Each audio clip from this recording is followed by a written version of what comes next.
Welcome to this webinar in the NextGEOSS webinar series. And we are again collaborating with the Horizon 2020 project called eShape. You will learn more about that shortly. My name is Bente Lilja. I'm going to be your host today. And with me, you see this panel of experts that you will learn more about also very shortly. Before we start to dive into the topics today, namely to give a snapshot of the infrastructures and platforms that we have for Earth observations and how we can use that for application services and creating new data, we will zoom in on a few examples, Ellip solutions-based platforms, or yes, platforms, and eoMall, which is a special offering for those who are creating services and applications, particularly directed towards the commercial sector. So before we start, as usual in my webinars, we are doing a weather report. We want to hear from you guys as well in the chat. And the way you can interact with this panel today is to write in the chat box. And we start with the weather reports. And we will learn about those weathers we have right now. Okay, Marie-Francoise, I give the floor to you because you used to work in Météo France. So first report from you. Well, we have good weather. Even the sky is a bit gray, but very light, and 25 of temperature, 25 degrees Celsius. So nice weather. Very nice, comfortable. And moving north in France, Herve? Yes, so the weather in Paris today is beautiful as every day. We have a very nice temperature, like usual. And so all is fine, no wind, a little humidity, so that's just perfect. Just perfect weather, no numbers, just perfect. Okay, Emmanuel, where are you and what's the weather like? In Brussels, I'm based in Brussels, and the weather is absolutely great. More than 20 degrees, beautiful sun, lovely conditions today. Excellent. As far as I can, the rumors has it that it's always nice weather in Belgium, in Brussels. Well, where I am, I'm just north of Oslo in Norway, and today we have delightfully overcast. We have been how should I tried with very, very hot weather, unusual for the Nordic people, almost 30 degrees, more than 30 degrees some days. But today it's, 20 something, overcast, livable. So we are very happy with the weather. Okay, let us hear from you guys in the audience what the weather is like and where you are. Because in the chat box today, we will have three presentations, and you can ask questions and comment in the chat box. So we very much welcome that. You can ask and comment in between. Well, I prefer you ask very quick questions to the content in between the presentations, and then we will have an open Q&A at the end where we can also have a dialogue and discuss, and you can also comment. Actually, if you have a Chrome browser, a very good internet connection, a webcam, and a microphone, we can invite you in the room so you can speak for yourself if you want to do that. So that's an option in the Q&A session. So we will start to get an introduction to the infrastructure, the analysis done by Marie-Francoise on behalf of eShape, but it's beneficial for us in NextGEOSS as well, and we are one of the platforms. And then we will dive deeper into those platforms that are based on the Ellip solutions, and that will Herve do. And then finally, we will have Emmanuel introducing the eoMall for us, which is a way for the industry to showcase their applications and services. I mean, you will learn more about that shortly. So before we do go into the presentations, I want to ask the presenters to introduce themselves first before we start. So we can start with Emmanuel. Thank you.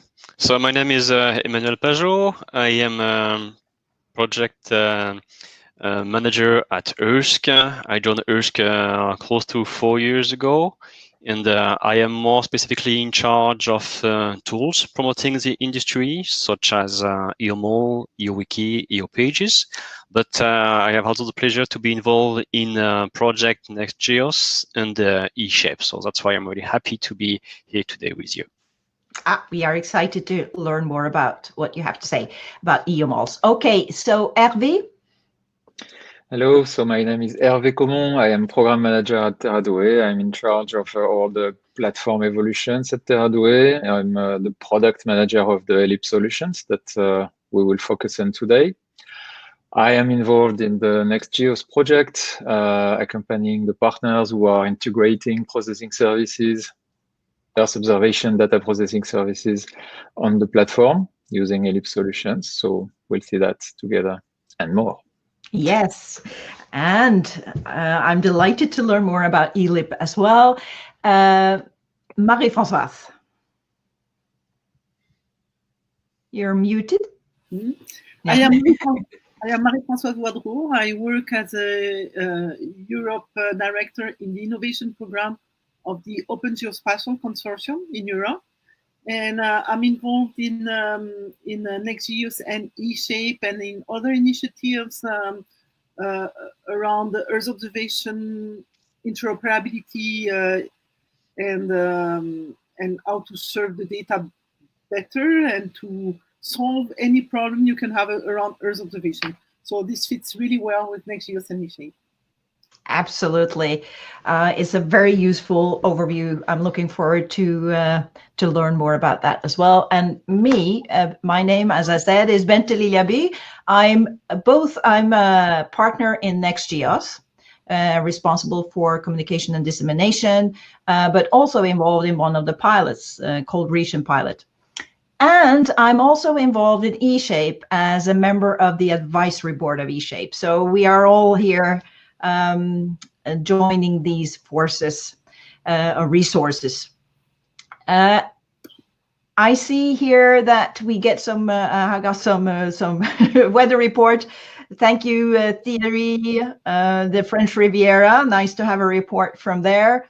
Jean Massot in sunny Barcelona. Marco, the blue skies in Luxembourg. Orestes in Athens. Of course, sunny, I would say, in the summer. Thank you so much for joining us.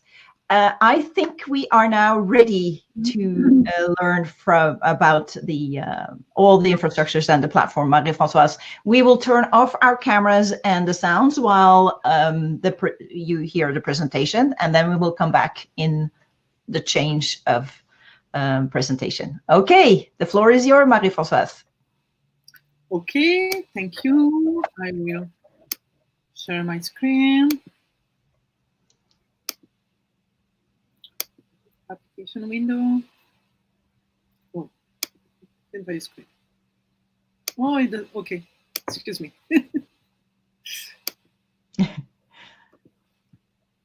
Oh. Yeah, almost there. Is that okay? Yes, if you can hide the little box at the bottom, that would be great.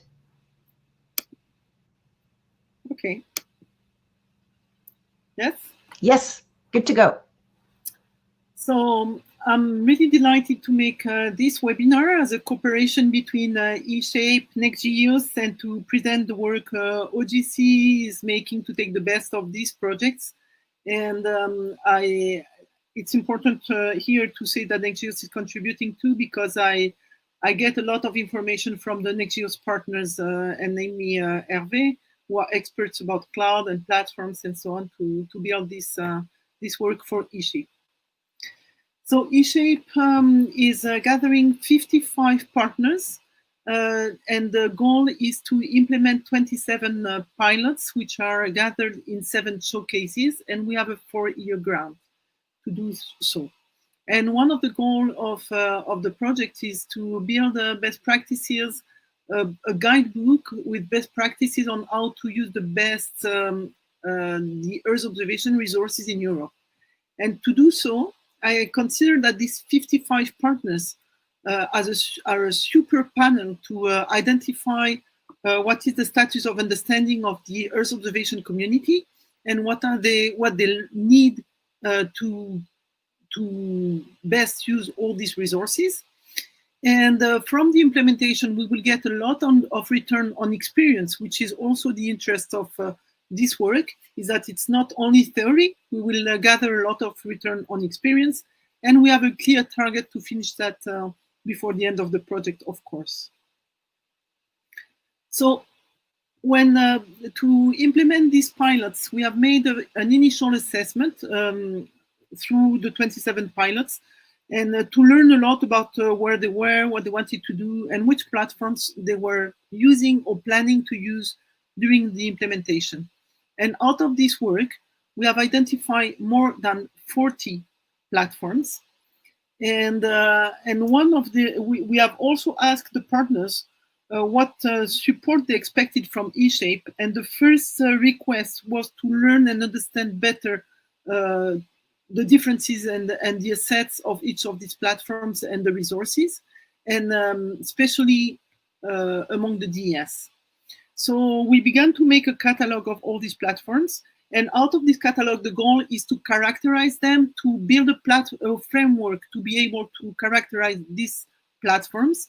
And we will see later if we can extend this work to platforms which are not used today by the 27 pilots, and maybe to other references which are not European. So as I said, we have identified 40 platforms, and I put here platforms in between commas here, because when the partners answer the assessment, they have answered mixing a lot the different types of platforms, demonstrating, I think, how confusing it can be to distinguish between the platforms which provide the data, the ones which allow to publish the results, and the ones which brings cloud capacities. So this is why I have represented all these platforms as a cloud, a word cloud, because it's a little bit confusing at the beginning of the project for everyone. And of course, we are going to consider all the DS, because sometimes the partners say, we would like to use a DS, but it was not clear for them which one. So they will be, the 5 of them will be part of the assessment. And among the thematic platforms, there are 4 of them, and we know exactly that there are 3 of them that are not part at the moment of the scope of the project, because they have not been mentioned by the pilots so far. Maybe this will come later during the project, or with the new pilot we might onboard in eShape. And then we have some collaborative segment, ground segment. The goal of these slides is to say that, okay, 40 platforms is already a lot, and we still know that we are not covering all the resources in Europe so far. So how to characterize this platform and these resources? This was the challenge of this work. And what we could identify is that some platforms are thematic. They can be specialized or they can be generalist. Sometimes they are really specialized on a very specific thematic. Some have a different regional focus. Of course, you can have global platforms, but some platforms are really regional in the focus of use.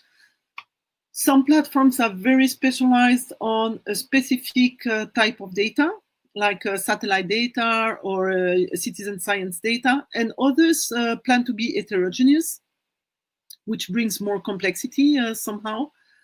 Some have a very specific user focus. They can work for researchers or for on duty, and these are different challenges. When you work on people for a business or for on duty, you need to be real time, and this can be different type of challenge. These different platforms, as I mentioned before, can provide different types of cloud services. They can be portals, they can be data as a service, they can be infrastructure as a service, platform as a service, or software as a service, for instance, which are the most known cloud services types. They can have different data eviction policy, because we are talking here about big data, meaning that the storage and keeping this data online is a real cost. And so each of the platforms can decide, depending on its users, the data eviction they will implement.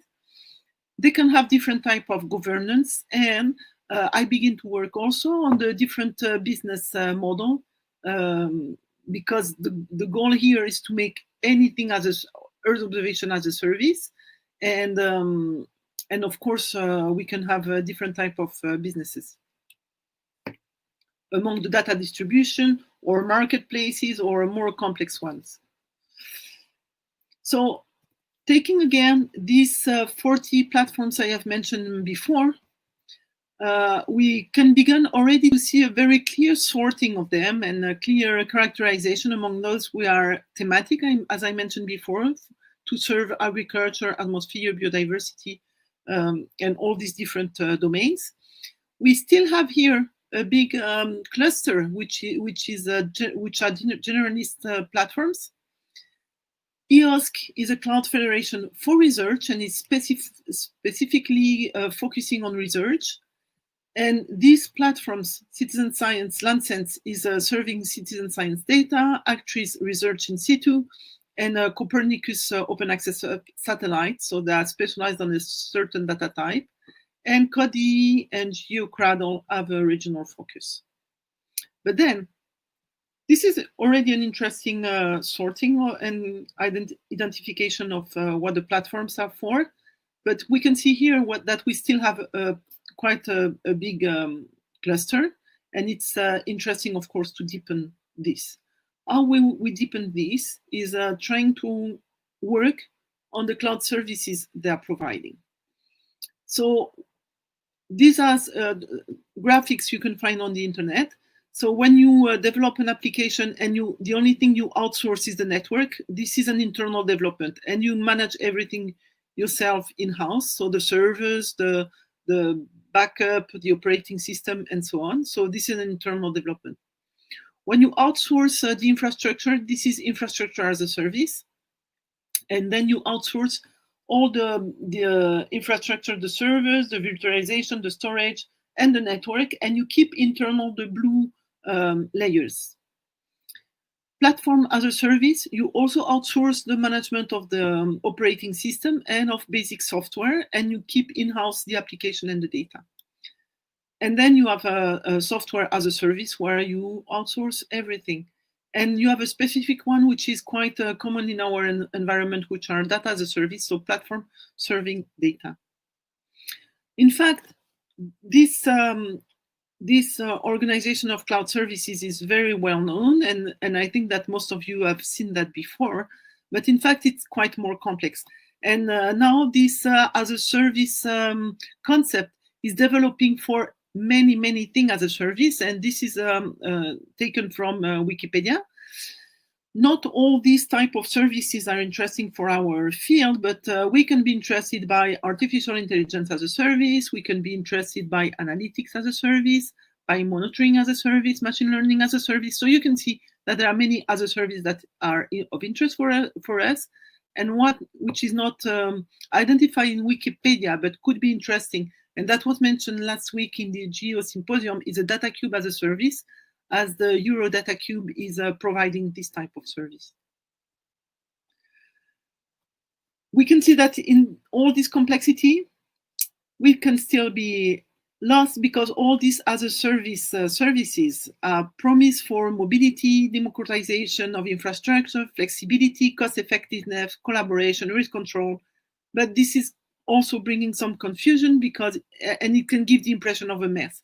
This is why it's also important to focus on the services we're interested in, and some work will have to be done here to clarify which services are brought by the different platforms. So if I go into these cloud services layers and take again this list of platforms, we can see that we have some platform as a service, the TEPs typically, which are thematic, but they're providing platform as a service services. Here, all the DS. And we also have NextGEOSS and the Terradue cloud platform we are going to talk about. And some are portal, and eoMall here, which we'll talk about too, is a portal here, for instance. So the goal of this work is, absolutely not to create any competition, but to identify the best fit for use, because we have such a diversity also of users. So what we plan to do is a systematic review for each layer of these different services layers, to identify the commonalities and specificities, and to identify the unique values and the levels of interoperability. What we have seen already in eShape is that this work has encouraged some pilots which were not considering DS at the beginning of the project to say, oh, now, yes, we might be interested in a DS. So meaning that we are already lowering the level of complexity to facilitate the engagement for the DS. And of course, something on which we have a lot of questions are the cost. And this is very difficult to compare. So we might use the eShape pilots as real scenarios to understand also here the fit for use through the different platforms. If I take the DS, because these are of course the platforms that look alike the most, they're quite recent, so people don't know a lot about them, and they come from the same core. So at the beginning they were really looking a lot alike, and now they begin to distinguish each other. And this is what we want to identify. So to date, because this is a very evolving environment, so to date, we have begun to identify for each layer which are the commonalities. So typically here, one of the goals of the DS was to serve the Sentinel and Copernicus data. So this is more or less commonalities, even if each DS has a different policy of retention of data online and move it in the catalog, and serving the data from the catalog to put them online. So the devil is in the detail, but we have a lot of commonalities here. But we can already see that we have some specificities with some data which are extra data from the Copernicus data, and which are quite different from one DS to another. Of course, we have to be careful here because, as I said, these platforms are very young, and most of them announce clearly that they are flexible for users to add more data. So we are doing this review through all the different services. So I have made a zoom here for the data, but we have done that also for the data discovery services, because this is where we can find the commonalities and standards, of course, that will lead us to interoperability. This is the same for data access. For libraries and toolbox, most of them have a GDAL, Snap, and Orfeo toolbox, for instance, as commonalities. And for the environments. And through all these layers, we are looking for the commonalities, specificities, and the flexibility. As for instance, a lot of DS announce quite a lot of flexibility for the libraries and toolbox. So this is still a theoretical review, but then of course we are in dialogue with the pilots, and this is where eShape is bringing something really interesting, is that we are not going to stay only theoretical. And the pilots are bringing their question from, so it's more a bottom-up assessment about the dynamics, about how often do the DS release a major version, and what happens if some data is missing, because of course most of the pilots need data which are not served still, and how is the data quality checked, and what is the efficiency to search data. Is the registration process complex? And of course, also always the cost too. And we have right now 15 eShape pilots considering a DS, so I expect us to learn a lot from this process. So you have seen into the platforms that I mentioned the TEPs, I mentioned NextGEOSS and Terradue. These 4 platforms are sharing the Ellip solutions as a foundation for processing service integration. So this is very interesting group of platforms, because even if they can have very different characteristics, because they can be thematic or general, bring the data hub or not, have different governance, the interoperability should not be a challenge as they share this important foundation that is Ellip. So we have worked with Herve here and to characterize, to make this ID into this framework we are building for these 4 platforms. And as I said, the common, what they share in common is this platform as a service Ellip foundation. But we can already see that they have some characteristics which are very different, as GeoArcs is serving this specific domain, Hydro is serving the hydrology, NextGEOSS is general, and Terradue is also general. But NextGEOSS is serving a broad variety of data. Terradue is more focusing on the service of integration, so they serve mainly satellite. And this is a private public partnership because it's made in the context of a European project, and this is fully private. So, and these TEPs are for research, and NextGEOSS and Terradue are for research and business. So we can see very quickly here some differences, and I hope that this work will be possible for more platforms and will help have a very big understanding very quickly from the different platforms. So what will be the future works on the platform? Because eShape is much broader than that for us. This is just one of the input the pilots are expecting from the project, but there are much more. We plan to consolidate and refine this first snapshot with the partner support, but also with regular dialogue and common works with the platform providers. And if there are some of you in the audience who are providing platforms, you are very welcome to contact me to help me identify the ID and this characterization for your platform.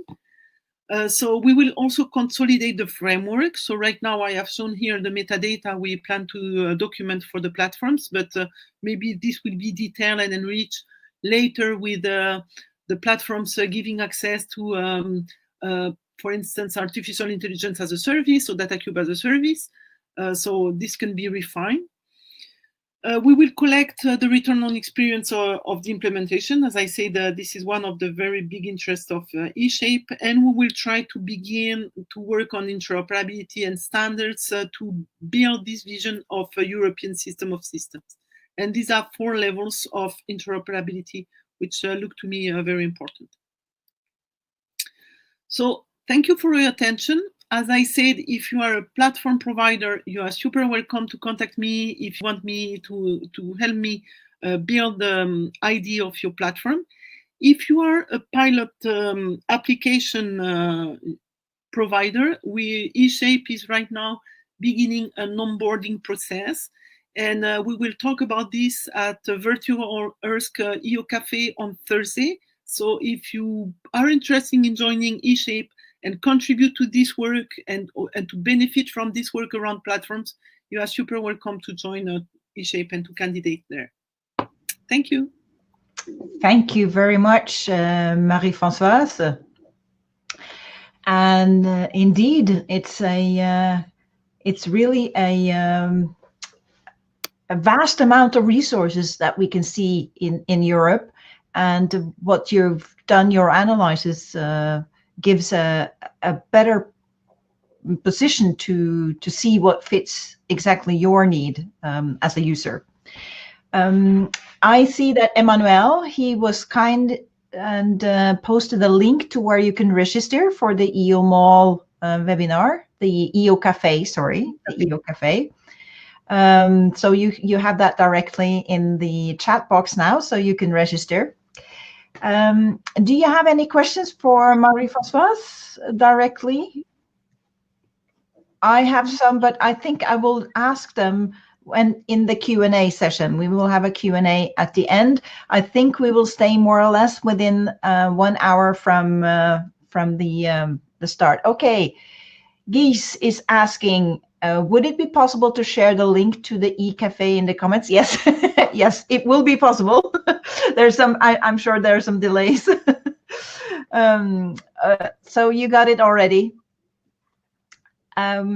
Yes, I think then we can go directly to Herve. Herve, are you there with us? Can you hear me? Yes. All right. So I can start sharing? You can start sharing, and we will right. learn about the Ellip solutions. Okay.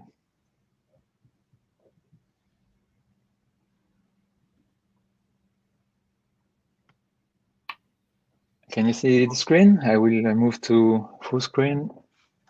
Yes, perfect. All good? All right. Yep.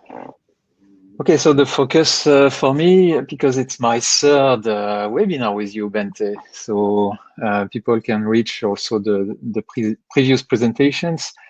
But today we agreed to have a focus on Ellip, the Ellip solutions. They are a collaborative workplace, so my goal today is to explain why and how. So first of all, why a collaborative workplace? The motto for Ellip is to engage, interact, and synergize with different categories of users. So that's where I will explain the collaboration between different professionals related to the Earth observation sector. As a short introduction, my company Terradue is an Italian company. It's a spin-off of the European Space Agency back in 2006. And we have been always providing support to application builders in earth sciences. On the early days, it was based on grid computing technology, and nowadays we have moved towards the cloud, and especially the platform as a service business, where we focus our value added at Terradue on APIs, the application programming interfaces. That's for the integration of software. And cloud hosting, that's for deploying data processing applications on the cloud on different target cloud providers. So we are, in a way, as we say in NextGEOSS, cloud agnostic. So we support the partners to select the cloud where they want to operate their application. So that's for the transfer of production of the released applications. And so Ellip is as a product, it's the embodiment of the business model of a platform-centered collaborative workplace for value adders. So these value adders, they are professionals, as I said, and they interact and co-create on the platform. So we have the general model for a platform business model, which is based on a lot of publication, on business-related publications that explain what is a platform. And you might have heard this term of a multi-sided market. So you are addressing different segments of different markets, and through the platform you put people in contact all together. And that's what we do with the Ellip solutions. We have so-called consumers and producers interacting and exchanging assets on the platform. So let's see in more detail what they do as a work and how they collaborate in exchanging their resources. So basically, we have 2 entry points, but that's the focus for me today. We have a little bit more. So to make it simple, we have Explorer subscribers who are basically engineers and scientists who are experts in how to process Earth observation data. They are also experts in toolboxes, software toolboxes, algorithms, and they will implement a way to take input data, EO data, and process to deliver some more elaborated product out of it. So extracting information out of Earth observation data, basically. And we have Scaler subscribers who are more interested to engage with stakeholders like companies, institutes who are not experts in EO data, but who are keen to use as a service. Marie-Francoise was introducing solutions like software as a service. So we support such scalers to deliver the processors built by the Explorer subscriber as a service to their own users. So that's one early illustration of this kind of interaction between 2 different types of audience of Ellip. So this is symbolized here. We have the explorers, we have the scalers. The explorer produce algorithms as a service, and the scaler, they deliver software as a service to their own users. So those explorer and scaler, they are the real user of Ellip solutions as tools for application builders. Once you have implemented something and deployed in production something, you want to reach a target end user. So that's what we call the members registrants. They are part of communities and they are using Ellip powered systems. And there are a lot of them. We focus today on 3 of them. two are issued from the European Space Agency initiatives of the Thematic Exploitation Platform, the TEPs. And one is NextGEOSS, a European-funded research project supporting the development of the global Earth observation system of systems. And altogether, you see that we have a full chain of value adders interacting on different points, either directly on the Ellip solutions, that's for the application builders on the left-hand side, or interacting on community portals. That's the main vector as of today. So they are users of Ellip-powered systems like the TEPs or NextGEOSS. This is a very short overview. It's an extract to give a sense of the reality of this. So you see on the left-hand side the institutes or companies who have been implementing their algorithm on Ellip. So they have implemented data processing applications. On the right side, you have the end users, so people who are using software as a service, so a processor as a service, selecting data on the map, selecting a processor, drag and dropping the inputs to the inputs of the processor, running a processing job and getting results that they can view on the map, downloading the products, the elaborated products. And in the middle, you have the quite new stuff for 2020 on Ellip, which is progressively moving out from Terradue team. Usually we were doing on behalf the deployment to production for many of our users.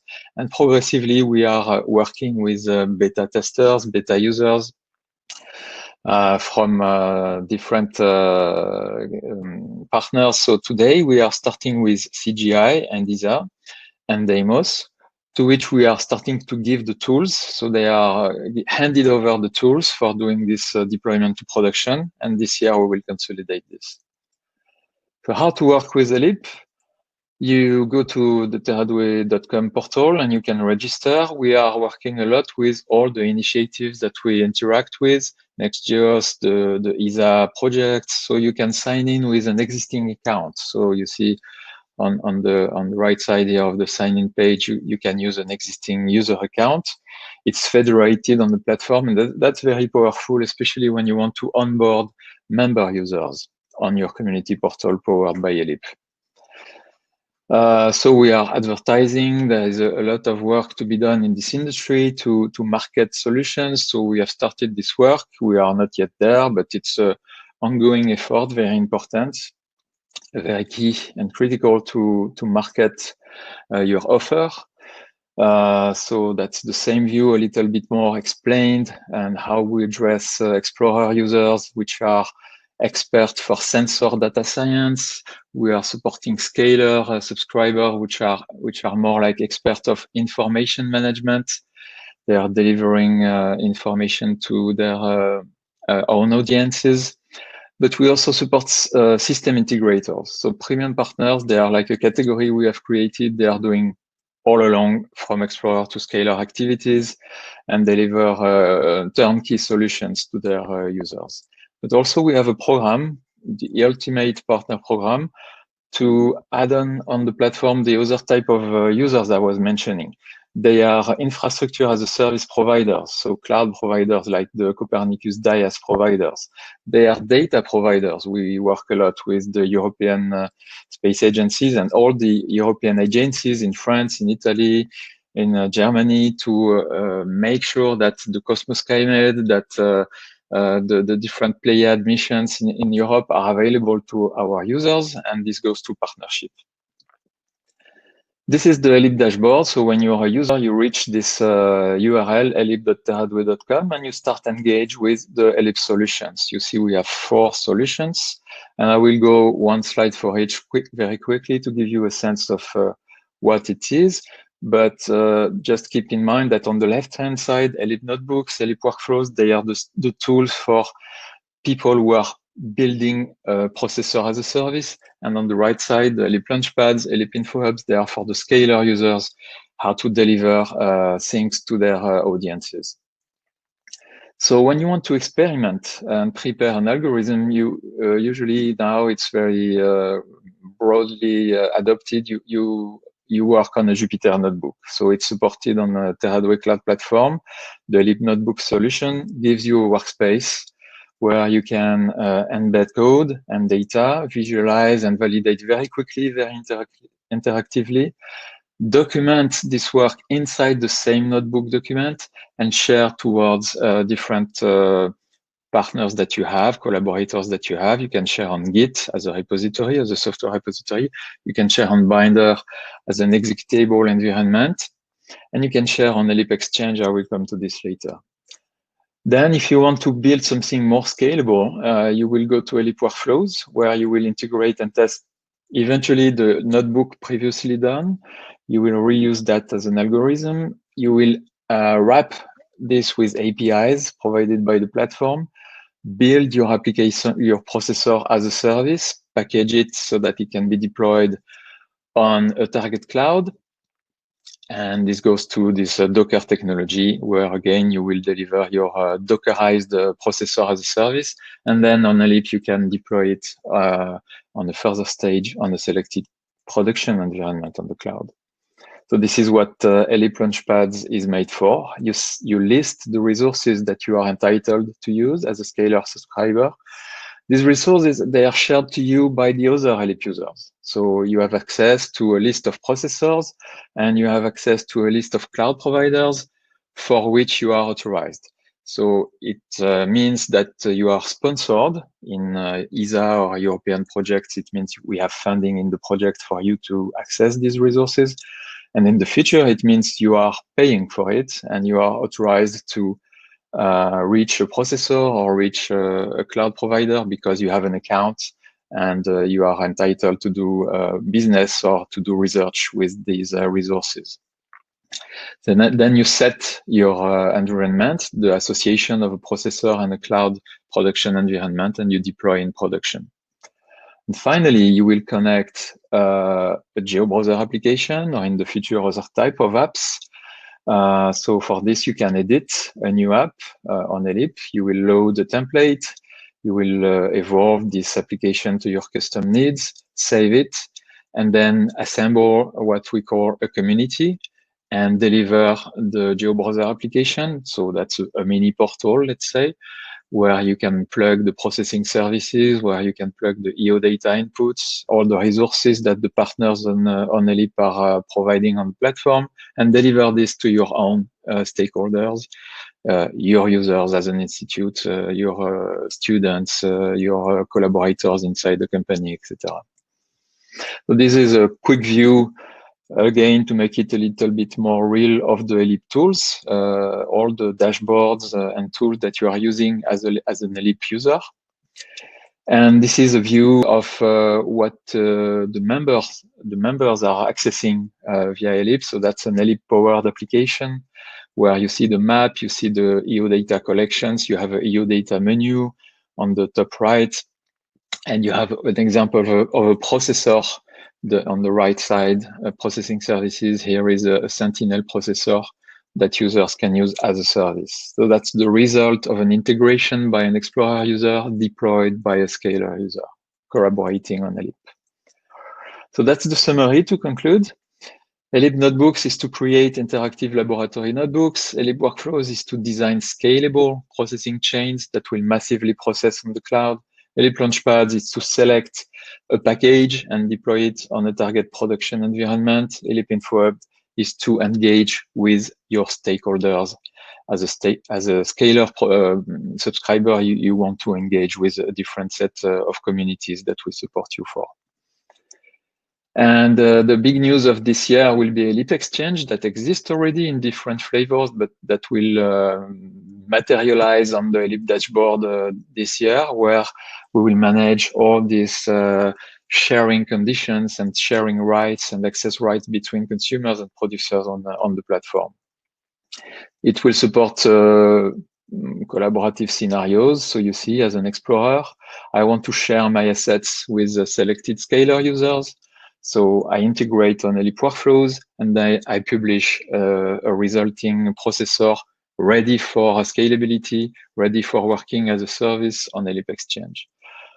Then, as a Scalar subscriber, I want to reuse assets shared to me by Explorer users. So I will go to Ellip Exchange, search for resources shared with me by producers and the Explorer users, select a cloud environment and deploy for running at scale. And this, after that, will be connected to a GeoBrowser app, a mini portal, or a fully fledged portal, of course, I should have said before, like the GeoHazard TEP, the hydrology TEP, or the portals which are built separately by partners in NextGEOSS. There are many of these. And as I mentioned quickly before, if you are a system integrator, a premium partner on Ellip, you will do that from A to Z on Ellip. So that's the summary view. Ellip will become really the cornerstone or the central point of the collaboration on Ellip. You see the different types of resources that exist already today and that people are creating and sharing. And the concluding slide is that it's important to understand nowadays that a platform is primarily a place to collaborate. That's the way you empower organizations, companies, because none of them are specialists of everything. None of them are all specialists of the Snap toolbox. None of them are all specialists of the Copernicus DIAS clouds. And so we abstract a set of these specialist work so that everyone can go to the platform and build a solution by collaborating together. On Ellip, people, the subscribers remain the owners of their created assets. They decide how to share, and they allow other users to find and reuse these assets. And so the subscribers, Ellip subscribers, are also empowered to decide on the target production environment of their packaged application. So there is no lock-in with cloud providers. You are handed over the keys and you decide for your own stake and environment. Thank you very much, and looking forward to your questions. Thank you very much, Herve. Let's see if you have any questions. Can we all come back to our cameras and see if the audience would be interested in asking? Herve, can you unshare? I'm not sure. How can I do that? Yeah, I did it. Yes, you did it. So thank you very much. I have while I'm waiting for you to ask a question or several in the chat, I have a question for you, Herve.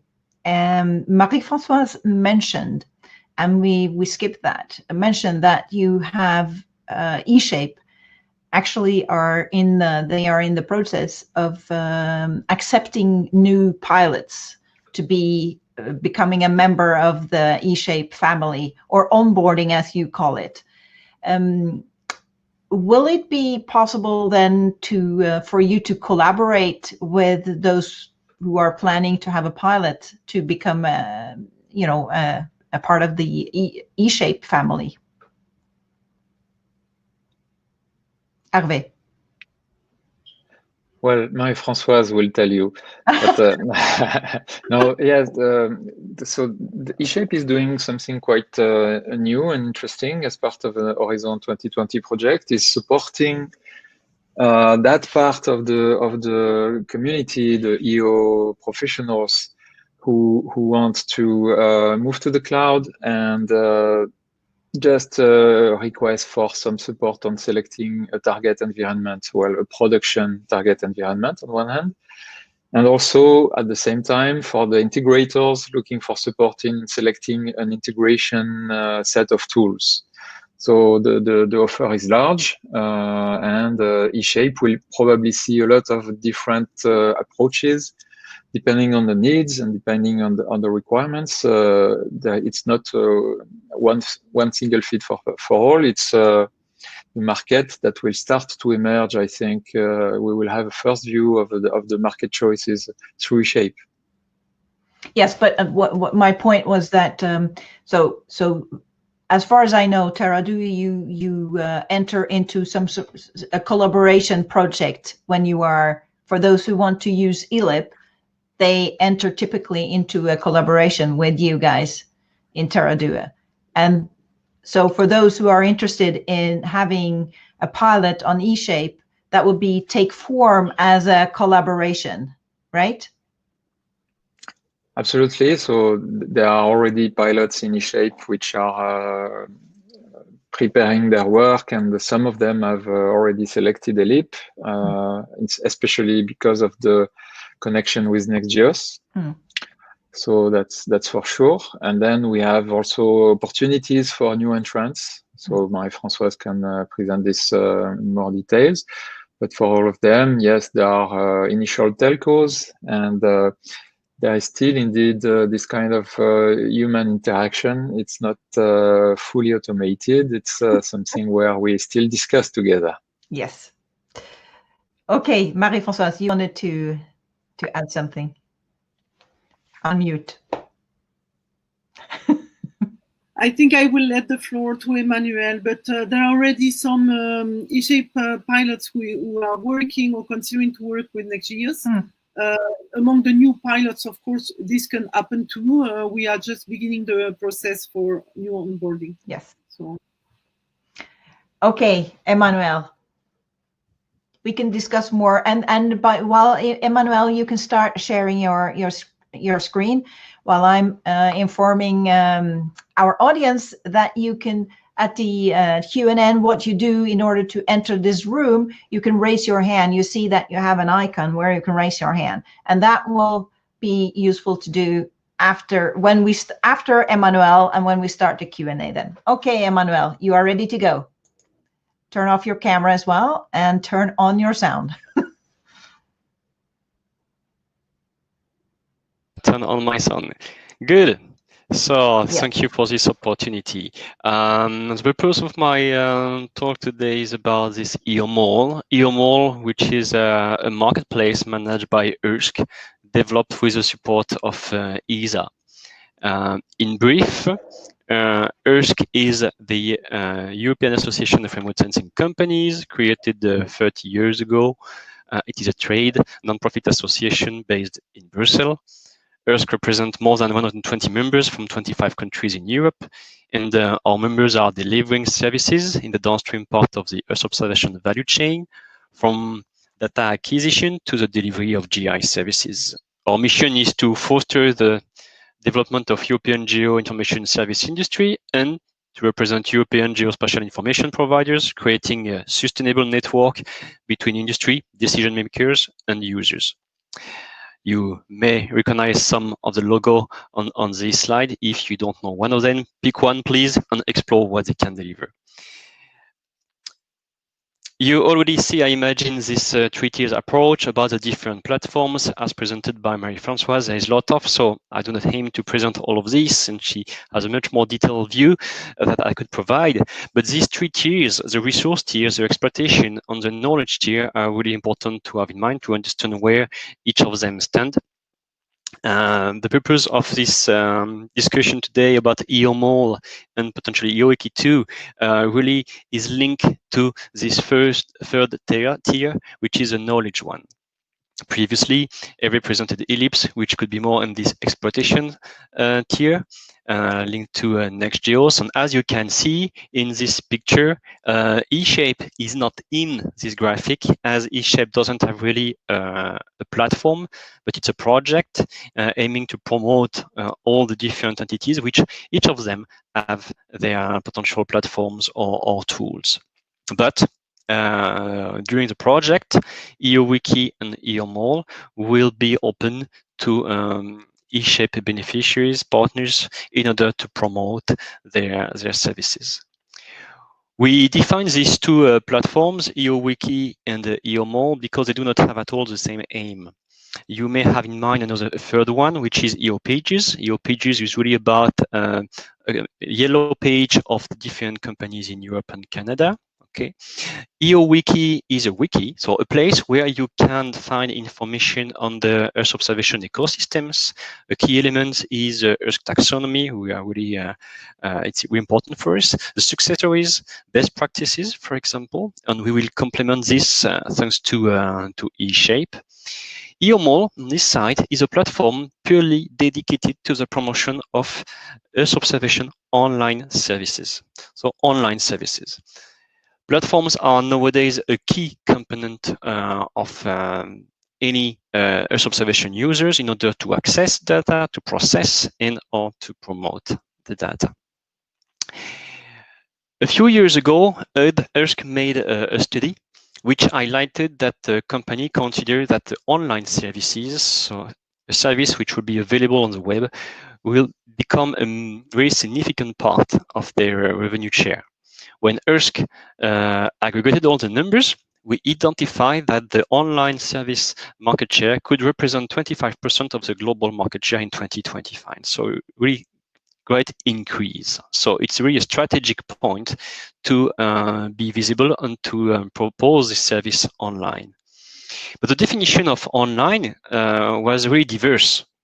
For some, it was just a possibility to access or to purchase the service online or the product, or it could be a more real process from the selection of the data, the processing, and the sale.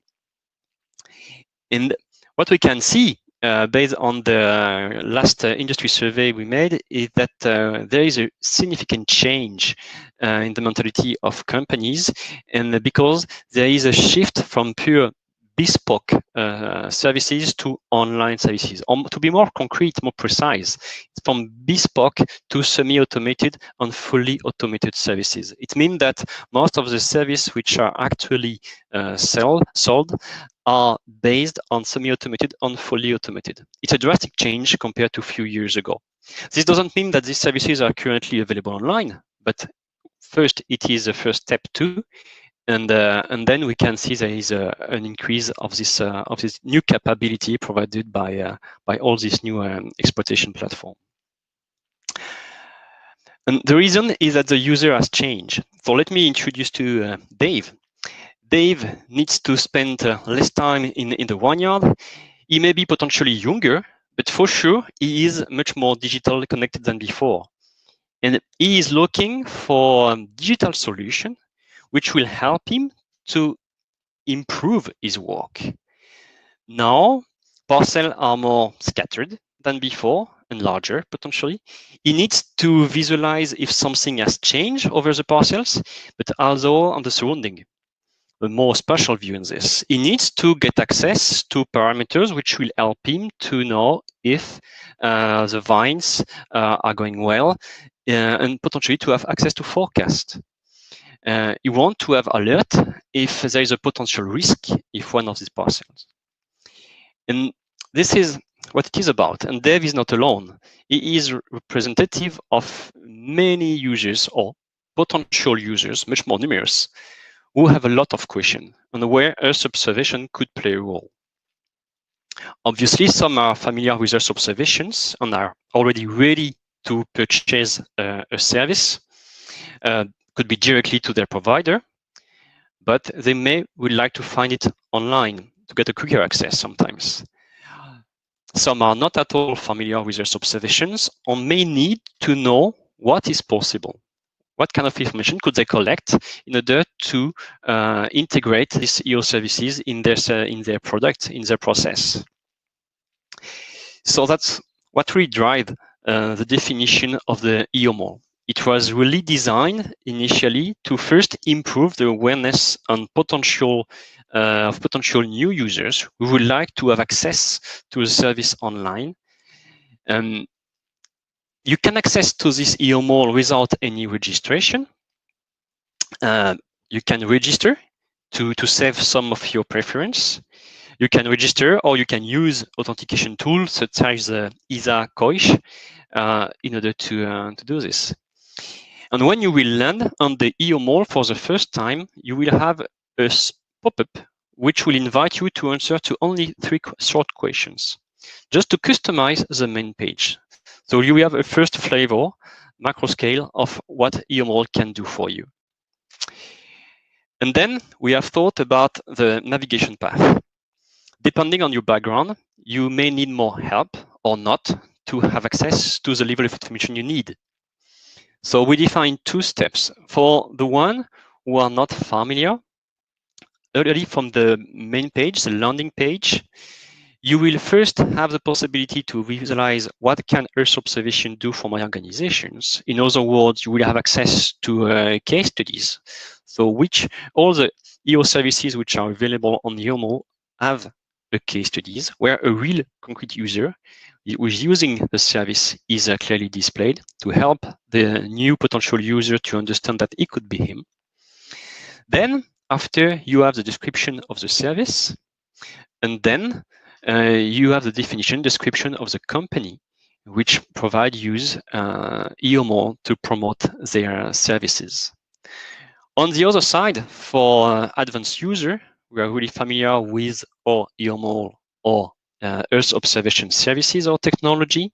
They could, of course, use the search bar on top, but although they could use what we call galleries, which is on the right-hand part of this slide, and you can click directly the thematic or the sector you belong to, and it will filter automatically all the services which are available to help you to have a quick look of what is available for you. And these navigations allow the user to really explore all the different approach of the eoMall. The eoMall, because the aim is really to become the go-to source online to identify different Earth observation services. The aim is really to close the gap between service providers and potential new users. The outreach is a key component of this. It is a really high challenge for companies to be visible. I would say, furthermore, when they are really small, to be visible online is really difficult. So, of course, thanks to the IT, which is at the background of this solution, eoMall, you have all the search engine optimization, which will help you to increase and to be more visible. But on top of the web platform, we also promote eoMall in different international events or discussion with stakeholders, which could be relevant for them. Under the umbrella of EARSC, eoMall is really a cluster where innovative and trusted companies could be more visible. It is a fair approach. The aim of this platform is not at all to create some benefits. It's really to support entities to be more visible, to develop their activities. That's why the fee we need to maintain this is only represents the cost for the service providers. There is no cost at all for the users. It's not a percentage on the sale. We don't want to be between the user and the service provider. In terms of knowledge, we really want to help, of course, the new potential users to understand what Earth observation can bring to his core activity, but we also want to help service providers to understand what are the new needs. If there are new needs of this new customer, it means what are they looking for? What are the keywords they would like they type in the search? How did they land on this? Where do they come from? So based on the analytics we will collect, we will share this, and we are sharing this with companies which are using eoMall. And again, we want to create opportunities, generate leads. So that's why we have developed different approach in order to create direct connection between the web user and the service provider to develop new relation. It's not to replace. I think the online is something which is great. Unfortunately, in a way, due to the COVID situation, we went all online.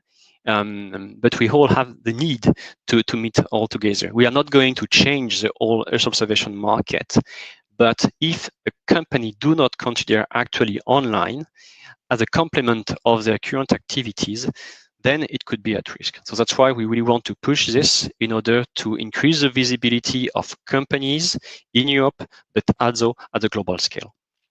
So if you want to be more involved on this, I'm really happy to answer all your questions and to help you to put a foot on these new solutions, which is operational for only 1 year, but is really promising and which has a really good impact.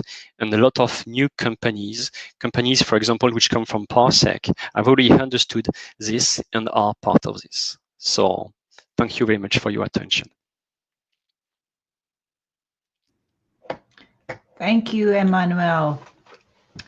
A shopping mall for Earth observations. Yes, exactly. Products rather. Yeah.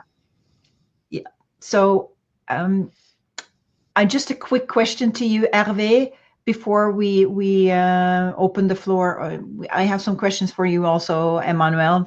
But Herve mentioned that he had to go. Do you have time to continue the very interesting dialogue that I see that you have with Guys in the chat? Yes. Yes. We have a few minutes more. Yes. So just if you haven't followed this conversation, so Guys started. Guys, you can raise your if you're able to enter the room. I think this will be a fast way of a quick exchange of information and questions. If you raised your hand, you can invite you into the room. Meanwhile, I'm reading the first questions. Herve, you mentioned this quickly in your presentation. Could you please repeat how you can join the platform? What are the requirements? And the requirements, I think, is interesting to hear, Herve. Well, there are many exceptions. So here in the discussion with Guess, I'm not sure of the pronunciation. I think I understand the focus is more on the ownership of the algorithm. So yes, that's one key aspect, dimensioning aspect for Ellip.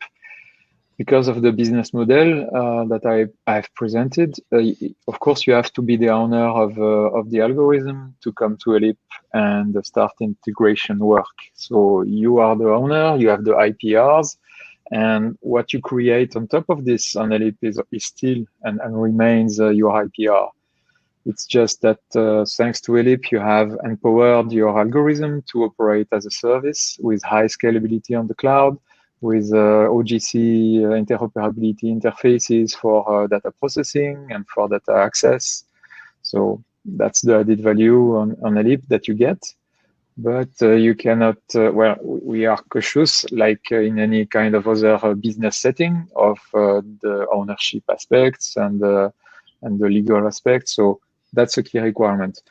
Technically, I don't think the discussion, yeah, I see the last comment from Gis on the technical side. So yeah, so Python is a programming language. It's now commonplace. Many users on Ellip are working with Python, so the requirement is matched. We have a few users, especially from Demos, a few additional ones who are starting to work with machine learning libraries in Python. So especially to build the classification of the content of satellite images, like Sentinel-2 products yeah, applying machine learning algorithms to deliver classified maps of the soil or the land use. And that's it for I believe actually we used that in the cold region pilot combined with the EARSC project, which is a polar activity project where we had sea ice classification. Yeah, there is a sea ice classification application done by EARSC, the partner EARSC on Ellip, indeed. Yeah, there are a few. So machine learning, artificial intelligence that are still in the Gartner graph, like the big trend. But still, we have early users, early adopters of these tools and technologies. So initial applications are popping up. So we need time to see that becoming mainstream. But yes, it's the start of it. Yes. So we actually did a webinar, and that was in NextGEOSS, another in the NextGEOSS series on the use of QGIS, and we used the demonstration case for QGIS was actually this sea ice classification. So I will find a link to that. So if you're curious on to see one example, that you might find it through that webinar actually.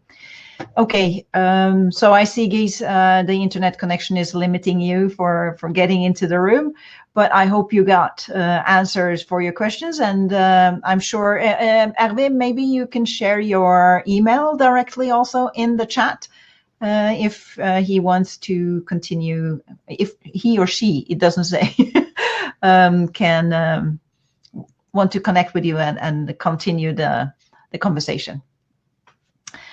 Yes, Emmanuel, questions for you. So thank you, Herve.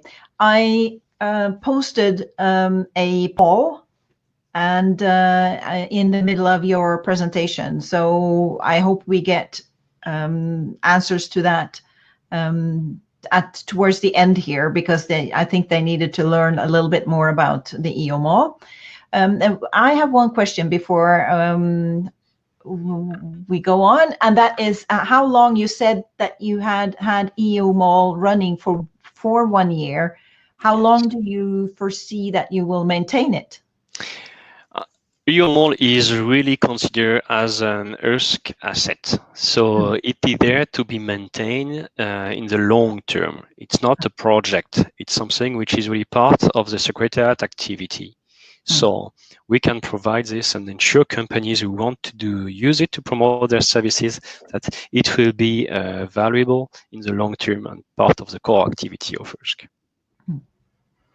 And well, we are talking about the Earth observations industry and the commercial sector, but there are also research institutes, for instance, that are developing services and applications that could be sold or are being sold. Is that a possibility for these kind of organizations to be present on eoMall? This is something we can really explore. We may need first to have this demand from these entities, and we'll be really happy to investigate how we can promote them in this in eoMall on another platform we may have. But please contact us about this. We will be really happy to discuss more about this. Excellent.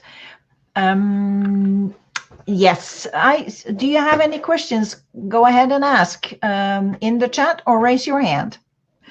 Marie-Francoise, coming back while we are waiting for more questions, coming back to what you mentioned that we skipped, and that was the onboarding that eShape is running right now. So Emmanuel and Marie-Francoise, you are both in eShape and as partners. So can you expand a little on what people need to do and what you are looking for in new pilot projects in the eShape family, as I call it? I will let Emmanuel answer. Yes, okay. So thank you. So it's a great opportunity for any entities who really want to be part of eShape to benefit from this project. It's completely open. And the onboarding process is part of the spirit of eShape. It means it is not because it's a project that it has to be stuck in a specific situation. It is a process which will be open this year and which will be reopened next year. So you have two opportunities during the project lifetime to integrate the project and to become a partner, full partner of the project. eShape has actually 7 showcases. So you share the link on eShape website. So if you are interested to benefit from this ecosystem, if you want to contribute to one of these showcase, you are invited to go on the eShape website and download the application template, fill it, describing your solution, the product you want to develop, and it will be evaluated in September. You have up to the 4th of September to submit your application to eShape, and it will be, the process will be finalized on the 20th of October. in order to become a full partner. It's a great opportunity. You will have some funds to support this, your development, but on top of this fund, you will have access to a huge community, a lot of support from the different partners, from the OGC, for example, leading the Work Packet 3, a lot of support for the communication, a lot of knowledge, access to knowledge from the technology on the market, from a partner on the Work Package 4 and 5. So it's a great opportunity for researchers, private sectors to put a step on this and to promote the European capabilities to GEO. Share it, please. Yes. So Marie-Francoise, she posted the link again. I already did, and you get it again to learn more about exactly what to do if you want to become one of the pilots in the E-Shape group of pilots. Yes, and of course, using the NextGEOSS platform or any of the other platforms based on Ellip is one of the possibilities that you can benefit from. Marie-Francoise, you made, so one of the advantages of becoming then a part of this community is that the analysis that you have done. Do you plan, so I think it was like 40 something infrastructures and platforms that you have analyzed. Now, do you have any plans to expand on this and what to expand both the new platforms, because there are several in Europe already, making it hard to choose sometimes. So do you plan to do anything on this? Well, considering the catalog of platforms I am building, this is one of the first support I bring to the pilots. There will be more because there are some expectations, for instance, on recommendations on standards. We have seen, for instance, I did not begin really the work on the portals, but if you want to publish your application on several portals, and eoMall is one of them on which we had some details, you have seen all the metadata that eoMall is presenting about your application. You might wish to publish on other portals, and so we might have here, we might need some standards to publish on several portals, for instance. So the work I'm doing on the platforms, I will expand on the platforms, and if I have time, I will expand to platforms which are not used by the E-Shape partners, but this will be a little bit less interesting because we will not get the feedback from the implementation. So probably it would be less rich than if we have some pilots using the platform. I will have other threads of work that will come later, for instance, on the standards, for instance, on the portals, identifying which are the lacks for more interoperability, and help build this global vision of a system of systems out of the resources we have in Europe. Excellent. And yeah, just to mention that as well, you said, Emmanuel, that eoMall is not a project, is something that you will offer as a community offer from EARSC. And I will underline also that NextGEOSS, as it was developed as a project, and we are not completely finished yet, but NextGEOSS is here to stay. So these resources of NextGEOSS will be available beyond the project period. I think this is an important point for those who are choosing the resources to develop their pilots. Just also a comment on the E-Shape, the pilots that you are having in this community. All of the E-Shape pilots and NextGEOSS, they are both a part of the EuroGEO, right? This is something that the caucuses of GEO is in Europe is benefiting from. Yeah. Absolutely. Just underlining that. Yes.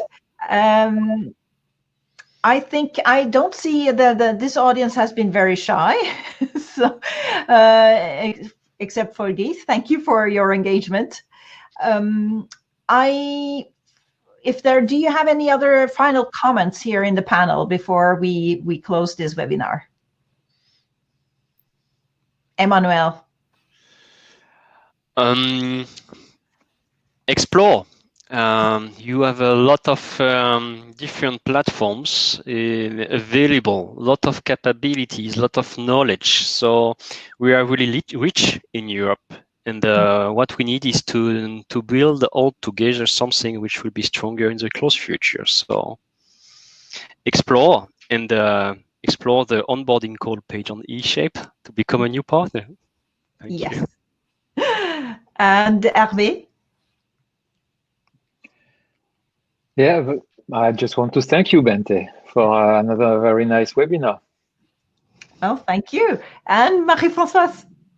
Well, I think we are living very exciting times because we have already a huge richness of resources in Europe, and we just have to find how to combine them best. Of course, we will identify some difficulties, and this is why OGC is super interesting by these projects because we are here to identify how to interoperate better.